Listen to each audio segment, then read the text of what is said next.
L'Algérie réagit enfin au vote français de l'Assemblée nationale concernant les accords de 1968 et à travers la voix de Ahmed Attaf, ministre algérien des Affaires étrangères, qui a même dit des jolies choses sur la France. Et oui mes amis, suite au vote de l'Assemblée française contre les accords de 1968, Sébastien Lecornu avait même pris la parole en disant qu'il veut renégocier l'accord franco-algérien. Et on attendait donc une réaction algérienne. Et bien la voilà. Très sincèrement, j'ai beaucoup de respect pour l'Assemblée nationale française.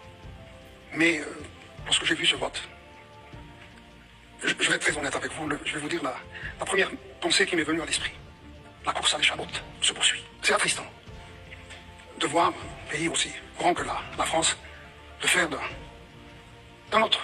l'histoire d'un autre pays, un pays indépendant, souverain, l'objet d'une compétition électorale anticipée en France. Et la dignité d'Ahmed Attaf, mes amis, ce ministre, il est exceptionnel. Il aurait pu réagir avec la même hargne et la même haine que du côté français. Eh bien, pas du tout. Et en plus de ça, il donne une leçon de droit constitutionnel français, puisqu'il rappelle que celui qui gère les traités en France, c'est le président de la République. Cette affaire est une affaire entre l'Assemblée nationale française et le gouvernement français. C'est une affaire intérieure.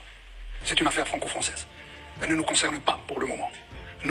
Elle pourrait nous concerner si ça devient une affaire de gouvernement à gouvernement. Parce que l'accord de 68 est un accord intergouvernemental, c'est un accord international.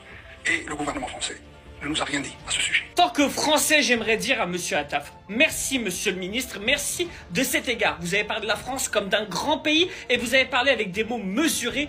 Nous les Français ne sommes pas responsables des errements politiques d'une caste que nous détestons au moins autant que vous. Tahia al Jazair et vive la France libre et souveraine.